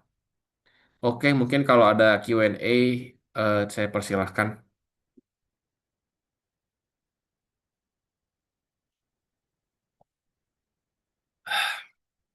Kemudian ada pertanyaan pertama dari Octavia Hendrawati. Jadi yang penting sabar nunggu recover. Saya rasa bukan juga sabar ya, saya rasa bisa melakukan review juga sih ke portofolio kita. Karena to be honest, saya juga dulu pernah terkena pada saat beberapa downturn yang besar. Dan actually I make my money back itu tidak dengan nge-hold saham yang sama, tapi saya nge-switch ke saham lain yang saya rasa lebih menarik pada saat marketnya udah jatuh. Jadi it's not biasa tuh kita of course kita harus sabar menunggu recover. Of course kita juga harus tahu bahwa perjalanan ke recovery itu pasti banyak kocokannya, banyak volatility-nya gitu ya. Tapi satu sisi juga kita bisa consider apakah saham yang kita pegang sekarang is really the best stock you can get gitu ya. Itu satu mungkin dari saya. Dari Pak Reza, Porto Pak Nicholas apa saja? Wah ini saya nggak biasanya nggak suka share Pak Reza. Nanti saya takut dipidana lagi kalau turun. Tapi yang saya sampaikan saya to be honest sekarang lebih suka di commodities. Dari Felix, Bro Nicholas terkait komoditas, apa ada insight terkait Tekim, ekspansi Oki dan Harum? Apakah RKAB tambang nikel potek position sesuai manajemen guidance? Oke, Pak Felix. Jadi kalau terkait dengan Tekim, to be honest, saya bukan pemerhati Tekim ya, jadi saya kurang paham. Tapi saya rasa tinggal terkait ditunggu eksekusinya aja ya. Saya rasa harusnya tahun ini ya. Cuma saya kurang ngerti kalau Tekim to be honest, karena saya nggak terlalu ngikutin juga. Kalau PT Harum ini saya rasa RKAB ini agak susah Pak. Karena RKAB itu benar-benar kayak agak blackout gitu ya. Jadi kadang di announce, kadang company yang nggak announce. Tapi yang saya paham terakhir dari Harum itu posisinya agak tricky karena posisi mereka itu di nikel itu adalah net buyer of ore. Sedangkan nikel ore itu lagi mahal banget. Ya, jadi semua profit smelter itu sekarang posisinya ada di ore untuk nikel. Makanya lebih baik main ke pemain saham yang punya ore-nya yang besar. Itu ya misalnya seperti contohnya ya ada Aneka Tambang, ada MBMA, ada Inco gitu ya. Tiga itu yang saya rasa menjadi beneficiary utama. Dan ketiga player ini yang dapat oh NCKL juga contohnya misalnya bisa itu yang punya RKAB yang besar juga gitu ya. Dan posisinya bisa net seller atau minimal mereka self sufficient. Pak Nick, bagaimana pandangan saham properti? Menurut saya saham properti sangat sangat sangat sangat sangat murah, Pak. Tapi naiknya kapan saya juga tuh biasanya saya nggak tahu. Tapi menurut saya murahnya udah nggak ketolongan juga. Ya, kayak misalnya saya ingat kayak ya sekarang kayak Pakuwon gitu ya. Pakuwon itu aduh murah banget, udah tinggal 200 perak gitu ya. Atau berapa ya? Sebentar ya saya lupa nih Pakuwon. Kayaknya PI-nya juga tinggal 6 atau tinggal 5 kali ya. PI-nya 5 kali. Itu juga unheard of sebenarnya Pakuan. 250 perak. Terus ada Ciputra juga. Ciputra itu 550 perak PI 4 kali Pak. Ya, dan Ciputra itu posisi cash flow-nya bagus banget karena mereka itu bisa terima cash di depan dan mereka juga modelnya bisnisnya itu very asset light ya. Pakuwon juga itu recurring property semua ya Bapak Ibu ya. Selama yang teman-teman yang di Surabaya Tunjungan Plaza rame ya harusnya Pakuwon juga doing oke gitu kan. Nah, tapi ini yang saya bilang bahwa kita udah lihat nih misalnya ini kasusnya di properti gitu. Ciputra itu kita tahu bagus banget. Saya ingat pada saat harga saham Ciputra itu 900 perak, itu price to NAV-nya aja udah 0,3 kali. Artinya udah diskon 70% dari NAV gitu ya. Pakuan saya nggak ingat, tapi yang pasti 5% itu sebenarnya udah kemurahan untuk investment properti kayak begitu. Kalau kasusnya Ciputra dan Pakuwon, ini kan dua blue chip paling gede, paling bagusnya properti gitu kan. Nah, ini aja udah murahnya nggak ada harga diri gitu menurut saya. Nah, lantas buat apa kita cari yang lebih bawahnya lagi gitu? Kenapa kalau kita nggak naik satu level ke situ aja gitu? Ini maksud saya sebagai contoh pertimbangan eh, yang tadi saya bilang, pilihlah quality dulu over cheapness. Karena kalau saya bilang murah, udah sama-sama murah semua. Sekarang apa bedanya Ciputra? Kalau misalnya sekarang tuh 600, mungkin berarti price to NAV-nya udah tinggal berapa? 0,2. Apa bedanya sama yang 0,15? Kan udah dikit banget. Tapi you get a completely different company yang kualitinya juga beda jauh. Sama juga dengan Pakuan gitu ya. Yang dia bagi dividennya clear, polisinya gitu kan. Aset-asetnya juga prime gitu kan. Buat apa kita ngejar saham properti yang second linernya? Kalau yang first linernya aja udah harganya segitu. Itu maksud saya tadi yang saya bilang quality over valuation gitu ya. Dari Octavia Hendrawati, kalau minus sayang kalau di cut loss and switch. Nah ini saya nggak tahu ya, ini pengalaman masing-masing orang beda. Tapi kalau saya pribadi saya I have no feeling sih. Yang menurut saya uang saya yang real itu bukan uang yang cost-nya saya. Uang saya yang real adalah market value-nya berapa. Jadi, dan itu udah nggak relevan lagi juga. Saya floating loss berapa, floating profit berapa itu nggak relevan. Yang pasti yang relevan buat saya, yang saya fokus adalah apakah posisi saya ini sudah well positioned untuk get the next maximum rebound, atau stok yang saya pegang ini adalah sudah saham yang paling bagus, paling oke. Kalau marketnya naik, gue bisa cuan banyak. Karena problemnya itu adalah market nggak peduli kita punya average di berapa. Misalnya saya beli BCA. Emang market peduli saya punya BCA di 7.000. Emang market peduli saya punya BCA di harga 9.000. Kan enggak gitu kan. Jadi saya rasa kalau buat saya pribadi nggak ada rasa sayang-sayang cut loss itu nggak ada buat saya. Dan ya to be honest pengalaman saya sendiri menjelaskan saya lebih banyak make the money back-nya itu dengan cara dengan cara saya switching ke saham yang menurut saya risk rewardnya lebih bagus ya. Lebih jarang sekali dari saham yang saya pegang nih sebelum dia jebol marketnya ke bawah, saya hold dia balik. Itu saya jarang banget kejadian kayak begitu. Saya lebih sering ketika saya pegang sampai drop, overall marketnya drop, saya switching, uang saya balik lebih cepat dengan cara saya switching tadi. Karena ketika kita switching dengan hal yang lebih bagus, kan dia lebih reboundnya lebih cepat. Nah, dari situ kita bisa pindah ke saham lain, atau misalnya dari situ juga mungkin bahkan returnnya bisa lebih tinggi. Nah ya, jadi itu pengalaman saya pribadi gitu ya. Eh, dari Pak Reza, komoditas, saya rasa banyak Pak yang saya rasa overall lebih strong ya. Terutama saya lihat di minerals itu harganya kan naik semua ya. Dari let's say kalau kita ngeliat dari gold, copper, nickel, lalu juga kita lihat tin, itu juga semua harganya lebih tinggi. Even coal juga di atas, coking coal, aluminium, semua yang mineral itu tinggi. CPO juga saya rasa juga punya peluang gitu ya. Jadi saya rasa yang hard commodity ya, bukan yang soft ya. Saya lebih cenderung ke arah yang hard commodity ini, saya rasa outlooknya lebih oke. Pak Jurno Fernandi, strategi di market sekarang short term di posisinya atau tetap hold ketika capai fair value. Lalu dengan banyaknya retail, apakah mengubah style Bapak dalam investing? Kalau saya sih sebenarnya eh, saya nggak mau neko-neko sih. Jadi salah satu ini pengalaman pribadi juga ya. Dari pengalaman pribadi saya pasang namanya trailing stop ya. Jadi saya rasa penting. Saya punya opini gitu ya. Saya punya opini dari semua saham yang saya pegang. Saya punya opini fair value-nya berapa. Tapi kan pada balik lagi itu kan nggak penting. Yang pentingan itu marketnya mau narik sampai berapa gitu ya.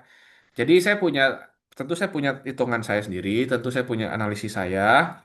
Misalnya saya bisa expect dia naik ya bisalah satu bagger atau dua bagger gitu ya. Dan ternyata memang naiknya cuma 75% atau 100% gitu.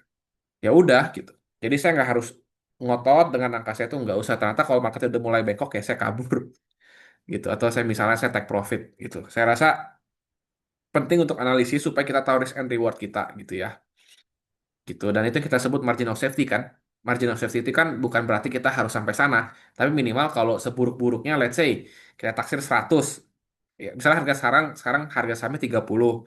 Kita taksir harganya 100. Berarti kan kita punya potensi gain 200%, ya enggak? Kan kita nggak harus wajib market menurut kita kan. Nah, jadi kita yang di situ kita adalah, oh, sejelek-jeleknya ya bisa lah 50% dapat gain gitu kan. Atau 70% masa nggak dapat? Something like that ya, Pak ya. Mungkin kalau saya boleh share. Lalu banyaknya retail investor apakah mengubah style saya dalam investing? Enggak juga sih Pak. Tapi saya lebih merespek ya. Maksudnya dengan cara geraknya market saya lebih perhatikan lah. Cuman saya nggak rubah sih dalam arti yang gimana. Dari Pak Gautam, ketika even you say commodity, your best bet is on gold sector. Ya, saya rasa sekarang banyak Pak Gautam yang menarik juga ya, nggak cuman gold ya. I think it's quite broad ya. Apalagi dengan posisi equity valuation sekarang banyak yang murah. Walau BI rate sudah naik 100 bips, hari ini bond yield 1,1510 sudah naik kembali atas 7%. Kira-kira di bond yield berapa asing akan stop sell off? Nah, kalau kita ngelihat long term ya Pak, biasanya itu Indonesia dengan US itu punya gap sekitar 3 sampai 4%. Sekarang bond yield kita di level sekitar 7,5 kayaknya ya untuk 10 year. Untuk 10 year US is about 4. So I think we are about there. 3,5% sampai 4%. Jadi at this point sebenarnya bond yieldnya itu udah cukup tinggi sehingga belum ada sell off lagi yang signifikan gitu. Menurut saya itu yang saya lihat dari segi ini apa bond yield ya. Jadi I think we are about in the right zone. eh itu itu kalau berdasarkan histori lah ya. Dari Joshua Immanuel, ada insight nggak kekurangan suplai sulfur untuk smelter nikel? Ada idea nggak bro buat suplai sulfurnya MBMA? Jadi untuk suplai sulfur nikel, ini kan gini, nikel itu ada dua pabrik besar. Ada pabrik yang namanya kita sebut pyrometallurgy, ini pakai heat bikin nikelnya ya. Ada yang pakai hydrometallurgy. Yang hydrometallurgy itu yang kita sebut dengan Project HPAL, itu perlu sulfur banyak. Dan memang kenaikan harga sulfur ini menyebabkan beberapa production itu di yang hydrometallurgy ini dikurangin lah di Indonesia. Itu udah kejadian, belum berhenti, tapi emang ada di pengurangan. Karena juga satu sisi kan harga ore tadi saya bilang naik. Ada ide nggak sulfur dari mana? Sebentar sebelum ke sana. Nah, jadi kok kondisinya seperti itu. Dari semua jadi sekarang itu kalau kita ingin lihat, yang paling diuntungkan adalah mereka yang punya posisinya pyrometallurgi. Nah, pyrometallurgi itu misalnya yang pegang misalnya RKEF, ya, yang kayak punya Cingsan gitu ya. Atau MBMA kan juga ada tuh RKEF. Terus Antam juga punya ferronikel. Lalu misalnya Vale Indonesia juga punya nickel matte. Itu mereka diuntungkan tuh bisnis yang itunya karena sekarang itu yang marginnya lebih besar daripada yang hydrometallurgi. Nah, sebenarnya implikasinya itu penting dalam jangka panjang. Kenapa? Karena story dari earnings growth dari Vale, dari juga MBMA itu bergantung ke pabrik HPAL ini. Kalau pabrik HPAL ini nggak jalan, maka kan demand untuk limonite ore mengurang. Jadi yang kalau saya lihat sekarang ya pada dasarnya masih jalan, cuman memang produksinya nggak kencang, nggak seperti yang awalnya sebelumnya itu dibajetin lah karena harga sulfur naik banyak. Nah di Indonesia supply sulfurnya itu yang paling kuat di antara tiga HPAL player ini kayak ada MBMA, Inco, NCKL. MBMA itu bisa nge-cover untuk tahun ini mungkin sekitar 90% dari internal needs-nya dia. Jadi dia yang paling relatively aman secara margin gitu ya. Nah, yang lain itu semua bergantung ke third party buyer, apa third party seller. Nah, di Indonesia juga ada yang jual sulfuric acid. Jadi yang dipakai itu sebenarnya sulfuric acid, tapi sulfuric acid itu bisa dibikin dari sulfur. Nah, sulfuric acid itu juga ada yang jual di Indonesia namanya PT Aman ya, Aman AMMN, itu dia jual sulfuric acid juga kapasitasnya besar. Jadi Indonesia yang punya pabrik sulfuric acid itu ada Aman, ada MBMA gitu.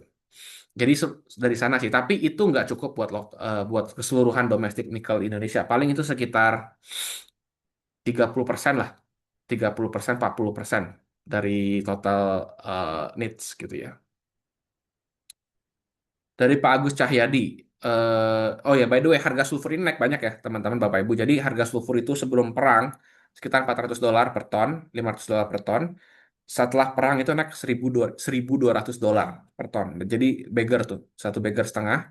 Dan buat mereka yang jualan sulfur ya jadinya mereka make money dari situ.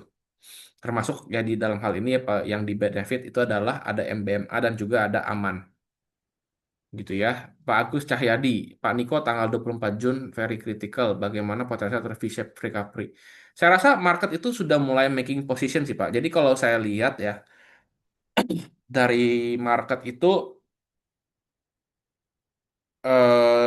dari segi volume ya udah mulai turun. Ini artinya market itu udah nggak mau ngambil posisi dulu. Jadi artinya marketnya itu udah mulai flat.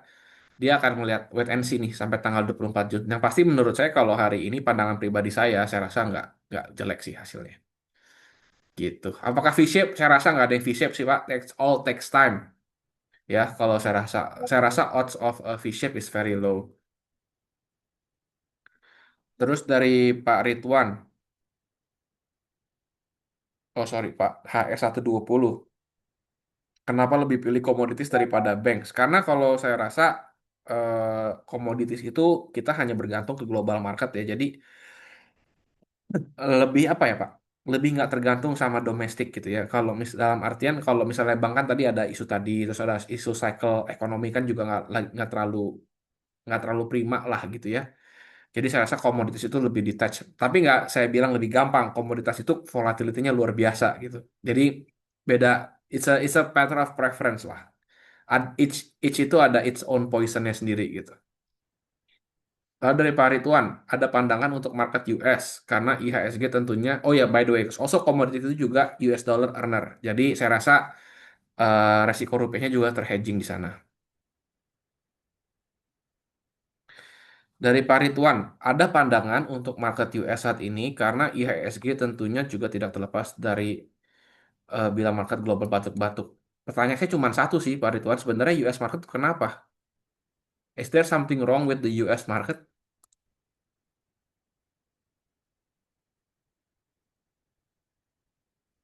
Iya, saya coba share screen lagi. Menurut saya US market itu I think it's okay. Valuation is high but it's not bubble menurut saya. Orang kan takut bubble. Menurut saya sih enggak ya. Jadi kalau saya lihat year to date dia sebenarnya S&P 500 itu cuma naiknya 8% loh. Dan kalau kita ngeliat PE, US itu PE ratio-nya di level 22 kali. Which is memang dari dulu segitu-segituan kan. Oke. Tapi yang nggak kalah penting, di sini juga ada hal penting loh Bapak Ibu. Oh, sorry. Nah, ini juga loh.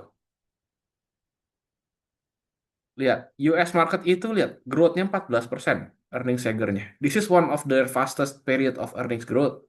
Dan return on equity-nya 25,8%. So, ada quality yang nge-support mereka di sini. So, meanwhile Indonesia itu di bawah sini. So, kalau Bapak Ibu lihat, yang kejadian di saham-saham AI-nya mereka itu semua PI-nya masih 20 kalian, 20 kali, 30 kali, 25 kali. Jadi bukan yang bubblish yang kayak 70 kali, 100 yang kayak gitunya ada, tapi yang big caps-nya itu nggak gitu. Kecuali ya SpaceX lah ya, itu lain cerita. Cuman overall yang AI stock itu nggak sampai gimana banget. Memang earnings-nya besar, tapi ya bukan berarti itu kan akan merusak, akan meracau segalanya. Cuman memang bisa dibilang at this point in time, kalau something happen with the US market, yes, it can impact, of course. Kenapa? Karena the degree of market to GDP-nya itu besar banget, sehingga itu juga pasti punya impact ke ekonominya US. Jadi kalau US, jadi gimana ya saya bilang? Ini yang orang bilang tuh reflexivity ya Bapak Ibu. Karena US stock market itu bagus, wealth effect-nya Amerika kan bagus. Artinya consumer spending-nya di sana akan kuat juga. Sama kayak di Indonesia lah, kalau Bapak Ibu ngerasain marketnya bullish kan Bapak Ibu banyak belanja kan. Di sana juga sama. Jadi and it works the other way around dan kita harus ngerti di US itu stock market to GDP-nya udah sampai 200%. Di Indonesia itu masih low than 50 I think. Jadi makanya kalau di sana bull market beneran ekonominya itu bisa booming beneran. Nah, jadi itu saya rasa I personally think the US government and whoever the policymaker is in the US will try to engineer supaya there is always bull market yang happen di Amerika Serikat. Karena if it's broken then it's everybody's risk gitu jadinya. Gitu ya. Itu pandangan pribadi saya. Tapi menurut saya bukan saya nyuruh beli ya, cuma maksud saya ya there is risk gitu. Cuman kalau dibilang bubble, I am of the view that it is not a bubble menurut saya. Dan karena kalau karena kita harus bisa bedain ya Bapak Ibu, bubble sama nggak bubble itu apa gitu definisinya. Kalau bubble itu kan nggak realistis, tapi masalahnya earningsnya deliver banget. Kayak misalnya contoh TSMC. TSMC itu punya rekor 19 kali berturut-turut, 19 quarter itu mengalahkan ekspektasi estimate orang-orang.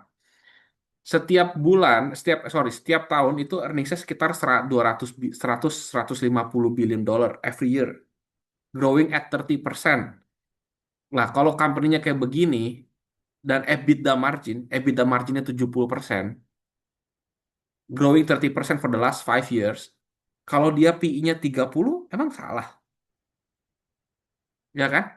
Lalu misalnya juga kayak misalnya Nvidia gitu, EBITDA marginnya juga 70%, profitnya setahun 120 miliar dolar, 150 miliar dolar, ya kan? Earnings growth-nya last 2 years ya naiknya 50, double-double gitu. Emang salah kalau PI-nya 20 kali? So, itu yang menjadi pertanyaan gitu. Karena cash-nya di sana gitu. Kita bisa ngeliat buka laporan keuangannya. There is the cash, cash-nya di sana gitu, gede gitu. Dan itu yang terjadi juga di Korea gitu. Saya ngeliat sendiri SK Hynix naik banyak gitu, Samsung Electronics naik banyak. Lah itu profitnya naik 7 kali lipat, ya kan? Jadi ini kayak ibaratnya kita punya batu bara deh Bapak Ibu. Batu bara misalnya naik dari 100 ke 400 dolar. Terus tiba-tiba profitnya meledak sampai naik 4 kali lipat. Bubble nggak itu? Kan belum tentu bubble. Ya memang lagi earnings yang naik, cycle-nya di atas gitu. Tapi kalau turun 30%, apakah kita bilang crash? Nggak juga menurut saya, bukan bubble gitu. Memang cycle-nya lagi di atas, ya. Jadi saya rasa itu sih yang saya bilang, yang menurut pandangan saya. Tapi bukan berarti ini saya rekomend saham di US loh ya. Jadi that's how I see it. Jadi menurut saya, of course, trade with carefully. Karena ada hal juga yang bisa ngebalikin ini. Jadi kalau misalnya hyperscalernya ini decide untuk, "Oh, udahlah, gue cancel data center gue. Ini semua saham AI akan tumbang." Tapi pertanyaannya, apakah mereka punya insentif untuk lanjutin? Menurut saya iya, gitu. Karena this is like the battle of big big monopoly companies in tech saling rebutan land grab baru gitu. That's why they will do it at all cost karena those yang kalah akan jadi irrelevant. So mereka terlock dalam kondisi dimensi itu dan ada company yang benefit dari spending gila-gilaannya mereka dan itu besar banget loh Bapak Ibu. Can you imagine five companies, Alphabet, itu Google ya, Alphabet, Microsoft, Meta, Oracle, selain apa yang saya sebut, Amazon, lima company ini akan spend 1 trillion dollar every year dari 2027 sampai 2030, 2007 sampai 2029 lah minimal. Every single year 1 trillion dollar. Five companies. That's our GDP, Bapak Ibu. That's our GDP. 1 trillion dollar every year that they spend by five companies. Oke? Menurut saya itu massive gila-gilaan gede banget. And the worst part is that they don't do it out of debt. Mereka nggak ngambil bonds. Mereka nggak minjem uang buat itu. Mereka pakai free cash flow. Can you imagine? So it's all within the risk yang mereka bisa tahan. Ini ibarat yang mereka gini, Bapak Ibu. Bapak Ibu punya portofolio saham, ya. Bapak punya portofolio saham, ada dividen yield gitu kan, misalnya 15%. Atau anggaplah dividen yieldnya 30%. Bapak Ibu tuh lagi judi nggak pakai kapital, Bapak Ibu tuh judi pakai 30%-nya ini loh. Mereka tuh judi pakai 30%-nya tadi itu, pakai uang free cash flow tadi, mereka nggak pakai debt. Ada yang pakai debt, nah itu yang saya bilang tadi yang rada bahaya. Tapi this big five, yang kecuali Oracle lah ya, jadi big four tadi, Amazon, Alphabet, Microsoft, Meta, ini spend out of their free cash flow. Dari profitnya dipakai, bukan dari debt. Jadi susah kalau kita bilang itu akan tiba-tiba, wah ini gagal terus mereka bakal bangkrut. No way. I don't think that's gonna happen. Ya, itu yang saya lihat dan yang saya yakini gitu ya. Jadi I think this AI can go on. Apakah sejauh mana saya juga nggak tahu. Tapi yang pasti is it on a very very very bullish? Yes, it is very bullish. Is it very risky? Yes, it is very risky. Gitu ya. Oke, berikutnya dari Joshua Immanuel. Apakah buat tolong jelasin tentang upside risk? Biasa Bronik ambil keputusan untuk mengurangi upside risk ini apa? Buat persiapan bro kalau ada bull market. Kalau saya sih jurusnya titip sendal bro. saya titip sendal dan ya to be honest kita kan nggak tahu kan naik naik turunnya gimana gitu kan. Jadi ya udah saya bakal manage positioning saya gitu. Minimal saya let's say saya punya separuh dulu gitu atau saya punya 30% dulu. Terus tinggal lihat apakah dia jadi gini, kalau kita langsung keburu-buru all in, problemnya adalah ketika dia turun, kita udah mules gitu kan. Kalau dia naik ya puji Tuhan, tapi itu nggak bakal bisa tidur tuh sebelum sahamnya naik. Gitu. Jadi kita bisa atur sizing.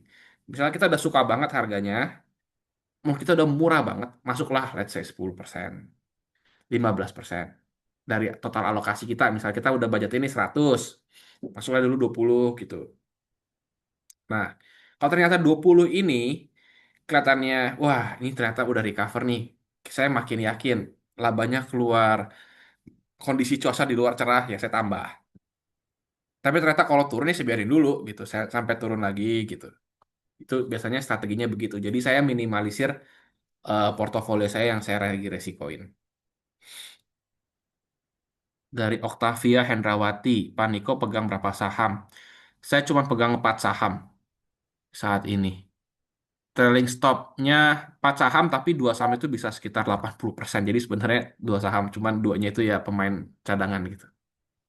Pegang berapa saham di Porto itu ya? Trailing stop di berapa Pak? Saya biasa akan pegang di 10%. Jadi kalau misalnya dia let's say naik, naik, naik, naik, naik, naik, 10-15% lah ya. Ketika dia drop 10-15%, saya akan langsung akan mikir apakah saya akan kick out sahamnya atau saya akan stay gitu. Jadi ini kalau trailing stop itu lebih ke arah menjaga profit kita ya. Jadi jangan sampai udah profit banyak terus hilang gara-gara sahamnya turun. Itu kan sayang banget. Ini bicara dari pengalaman. Dari Pak William Marjuki, bagaimana prospek komoditas coal, CPO, mineral jika perang benar-benar berhenti? Menurut saya kalau coal itu mungkin akan agak sedikit melemah, tapi posisinya masalahnya akan takes time kan untuk supaya itu normalize dan juga di China juga ada isu. Jadi saya rasa akan elevated for a while meskipun nggak akan ke $400, tapi saya rasa akan elevated. CPO saya rasa dari B50 ini ada peluang bisa naik harga CPO. Mineral itu saya rasa tetap akan bullish karena ketika misalnya kayak copper, aluminium semua itu kan dipakai untuk tadi capex tadi Bapak Ibu. Jadi you like it or not, almost all commodities itu sekarang akan punya revolve sekitar di AI tadi. Like it or not, antara AI, defense, defense spending atau ke spending ke power atau energy infrastructure. Menurut Pak Niko, ini confirm sudah bottom dan kondisi dan dinamika saat ini. Saya nggak 100% yakin, Pak. Tapi menurut saya punya keyakinan 80% udah bottom. Kecuali ada external factor lagi ya, yang ngedrive ya, saya nggak tahu. Tapi kalau secara internal, menurut saya confidence crisis ini sudah diaddress dengan pemerintah secara cepat. Dan itu baiklah menurut saya. Harga sulfur bisa bisa lihat di Trading Economics. Mr. Paul, mohon maaf jika menerapkan trailing stop, apakah berarti menerapkan cut loss juga saat beli langsung turun tidak dikasih naik? Nah, ini saya terapin kemarin Bapak Ibu sebenarnya. Waktu itu pada saat IHSG-nya turun, saya sempat mau coba beli. Nah, itu saya masuk kecil-kecil dulu. Saya kan ngelihat, kayaknya saya rasa menurut pandangan saya, kayaknya marketnya bearish banget. Jadi saya masuk kecil-kecil, masuk 5%, belum apa-apa, udah turun 5-7%, saya langsung cut lagi, turun lagi 10%, tapi di-cut kecil-kecil gitu juga. Cut loss juga saya terapin tapi nggak semerta-merta potong 15 langsung saya cut. Biasanya kalau saya ngerasa saya salah, posisinya saya cut. Tapi biasa saya akan mulai mikir posisi saya itu 10% ya. Kalau udah down 10% dari yang saya masuk, saya akan mulai mikir buat cut gitu. Tapi belum belum tentu saya cut. Dari Joshua, nicotine oil nggak ada insight untuk pergerakan supply dan demand. Saya rasa sih ya udah beres ya. Maksudnya dalam artian dari segi market udah melihat go pass through this war gitu. Jadi ya saya rasa eh, relatif upside-nya sudah limited for now gitu. Tadi CPO saham itu udah. PT Timah ya Pak ya. Saya rasa Timah itu kuncinya satu Pak Hoto. Karena kita itu kan pemain gedenya dua di Indonesia itu. Like it or not, PT Timah itu gede banget di global. Kita cuma ada Timah sama di global itu yang kedua tuh yang gede namanya Yunantin. Nah, jadi kalau misalnya pemerintah itu benar-benar mengerem, mengunci eh, ekspor timah ilegal, dan memang benar-benar PT Timah itu bisa naik volumenya, itu saya rasa ya masih oke prospeknya. Tapi ya kita nggak tahu gitu. Nah ini AI infra spending ya tadi saya sudah sampaikan ya. Kalau itu sekitar $1 trillion a year, I think secara global compute power akan naik 4 kali lipat. Apakah akan full? Saya juga nggak tahu, tapi itu resikonya mereka gitu ya. Komoditas berapa persen? Non komoditas berapa persen? Saya komoditas 100% Pak. Jujur, saat ini portofolio Pak Niko total ini dalam kondisi yang down atau floating profit. Saya sebenarnya belum hitung lagi, tapi saya rasa udah in the positive area. Karena kebetulan Bu Sulasti saya rasa ada unsur hoki juga. Jadi pada saat bulan Februari itu ketika portofolionya naik, tiba-tiba portofolio saya turun 10%. Jadi di situ langsung saya kena kena trailing stop semua posisinya, jadi bersih. Tapi ya pada saat turun itu pas nyoba ngambil ya tetap cut loss juga. Tapi secara net-net saya rasa tahun ini positif. Ya di atas mungkin udah double digit kali ya. Begitu. Pak Yohanes regarding El Nino, sorry MSCI. Mau tanya, we still in the EM market, tinggal pengumuman freeze 24 Juni, which probability-nya masih di freeze. Apakah ada info untuk fund-fund reksadana Indonesia? Apakah masih wait and see? To be honest, kalau saya ngelihat kemarin ya, pembelian pada saat 3 hari pertama tuh yang dia naik 5,555%, itu kok kalau saya ngeliat brokernya itu semuanya institution. Tapi lately agak agak nggak kelihatan dulu gitu posisi institutionnya. Jadi saya juga kurang ngerti. Tapi yang saya paham cash levelnya udah masih banyak sih. Jadi saya rasa masih ada potential upside dari institutional participation gitu ya. Trailing stop dipasang mingguan atau harian. Ini saya nggak pasang keras ya Bapak Ibu ya. Jadi saya cuman buat kayak benchmark aja. Saya selalu pasang dipatok di kepala saya 10-15%. Saya bakal cek posisi saya gitu. Jadi apakah saya masih comfortable pegang saham itu atau enggak gitu. Cara tentukan trailing stop ini ada banyak macam Pak Richard. Ada yang macam-macam sih ya. Ada yang kalau saya pokoknya ingin jaga profit saya di berapa persen gitu. Mindset saya gitu kalau trailing stop. Misalnya saya udah profit 50. Nah, saya anggap pokoknya hardline saya profit 50 gitu. Jadi kalau misalnya dia floating, dia naik ke 60, 70, tiba-tiba ngedrop 50, saya potong langsung. Jadi nggak banyak profit yang hilang gitu. Something like that lah. Jadi bukan yang kayak hard. Tapi kalau hard ya itu saya rasa ada banyak macam-macam ya. Cuman resikonya kalau kita pakai hardline gitu dan kita mix, ya nanti bisa acak adut juga portofolionya. Jadi saya rasa harus ini ya, menyesuaikan kondisi masing-masing gitu.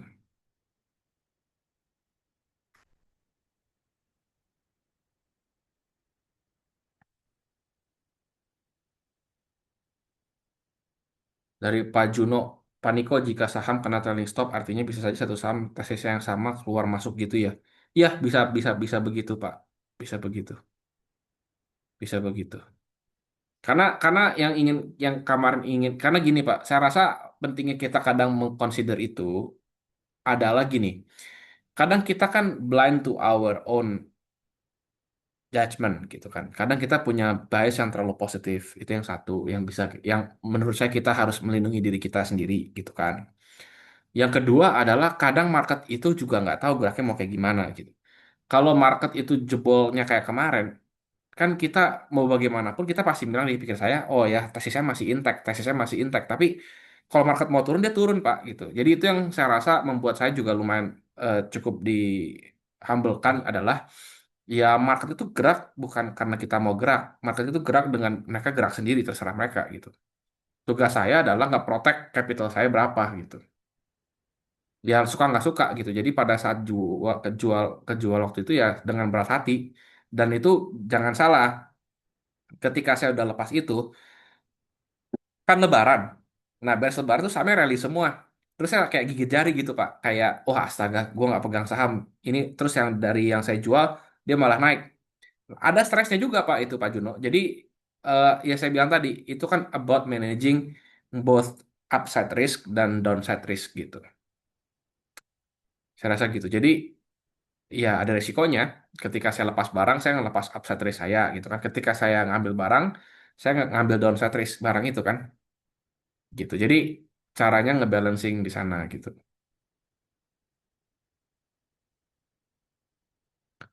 Pak Paul, untuk pembelian pertama cicil kecil ya, kemudian keputusan besar apa yang bisa melakukan harus masuk besar pada itu karena saat masuk pertama 5% seperti tadi informasinya. Ya, jadi gini Pak, sebelum saya beli saham, saya udah alokasiin, saya bakal beli berapa persen dari portofolio saya gitu. Nah, cara masuknya, saya akan lihat dulu. Kalau marketnya kayaknya lagi downtrend banget, saya masuknya pelan-pelan gitu ya. Nah, terus kalau misalnya tiba-tiba saya suka dengan developernya, nah mungkin saya bisa nambah lebih gede gitu. Nah, tergantung juga sama valuasi. Kalau valuasi saya udah suka banget, saya bisa langsung masuk 30%, 40% gitu. Tapi prinsipnya gini, Pak. Intinya kalau misalnya market ya, ini bisa gambar nggak ya? Bentar, kalau saya bisa gambar.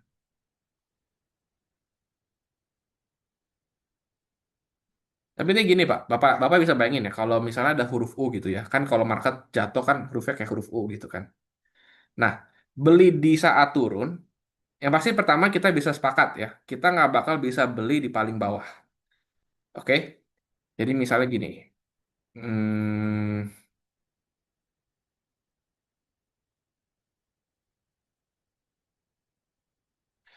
oke. Nah, kelihatan ya Bapak Ibu ya. Jadi kita bisa sepakat ya Bapak Ibu. Market kan bentuknya kayak begini nih. Kita sepakat ya, kita nggak bakal bisa beli di sini. Itu cuma Tuhan yang tahu. Ya, saya rasa kalau ada yang bisa ngomong itu, saya rasa dia pembohong atau dia Tuhan gitu. Ini nggak ada yang bisa tahu nih. Nggak ada yang bisa beli di sini. Antara dia very lucky atau dia itu emang Tuhan atau dia itu penipu. Cuma ada tiga gitu. Ya. Nah, jadi saya rasa realistically average kita tuh antara di sini atau di sini. Nah, menurut saya lebih enak kepala kita beli di sini daripada kepala kita beli di sini. Kenapa? Kalau kita beli di sini, ya, kepala kita akan botak gundul dulu nungguin dia turun, gitu ya. Nah, tapi kalau kita belinya di sini lebih banyak, lebih heavy-nya di sini, ya kepala kita minimal udah lebih nggak bakal botak nih karena oh ternyata yang the worst is already behind us gitu. Tapi kalau Bapak Ibu di sini kayak masih, wih besok beli turun lagi, wih masuk besok turun lagi. Nah ini Bapak Ibu bisa lihat nih di sini posisinya itu, aduh nggak bisa di zoom lagi.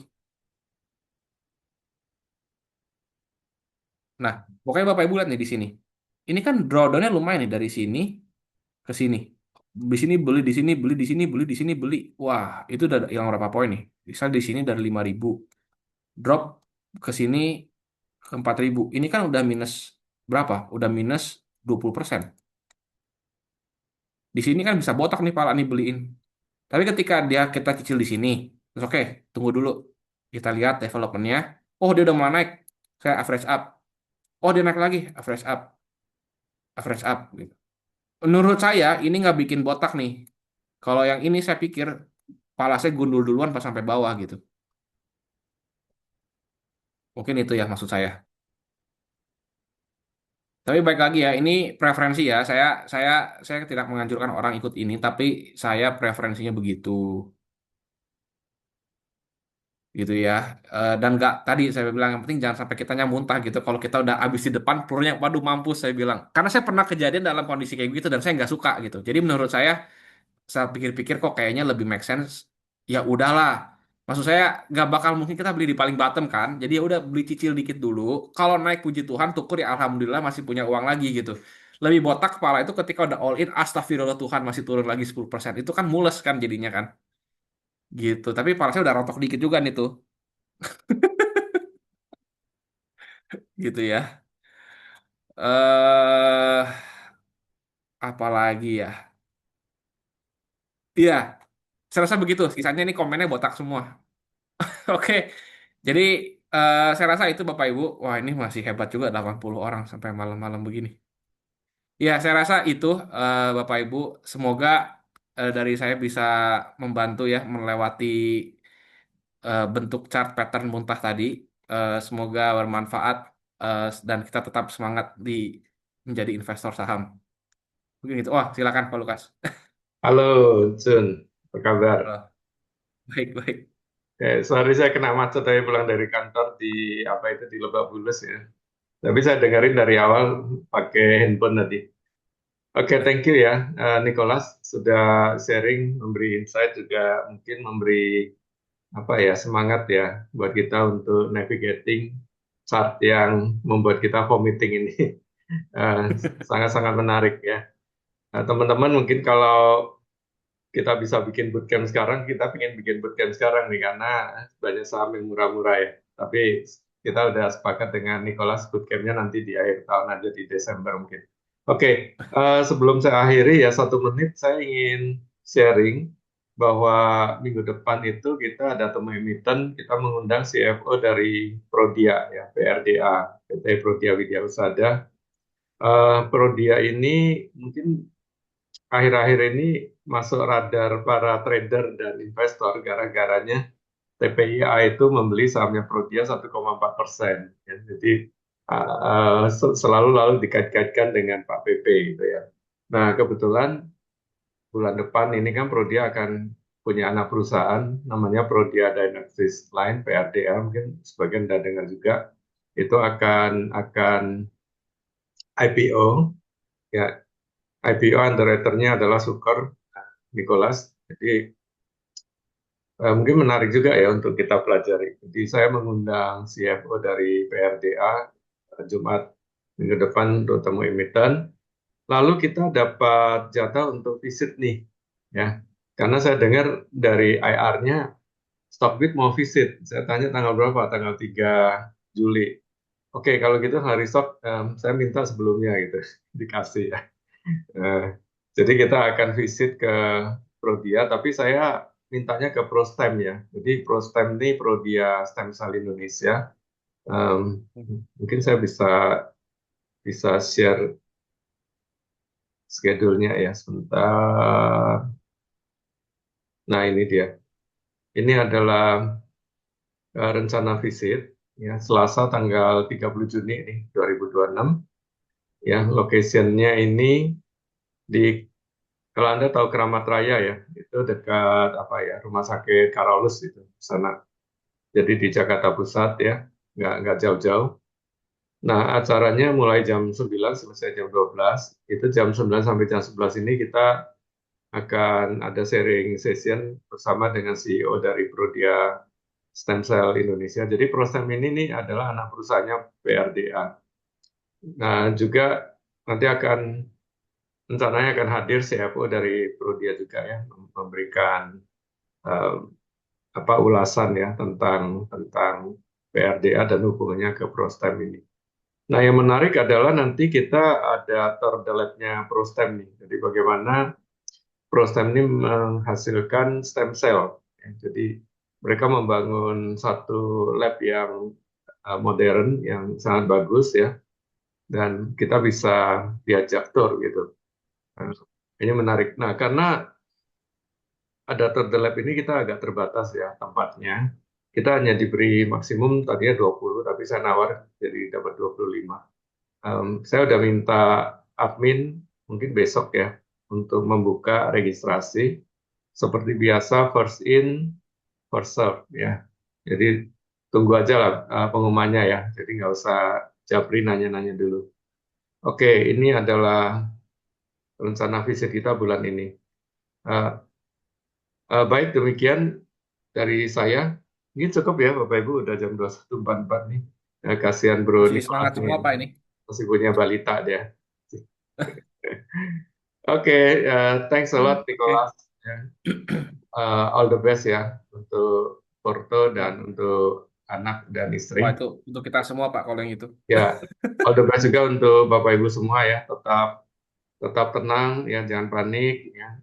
Nah, percayalah bahwa orang sabar dengan pilihan saham yang tepat pada saatnya itu akan menjadi pemenang. Ya.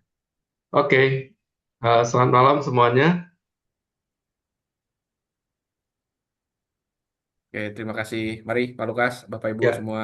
izin live ya. Ya.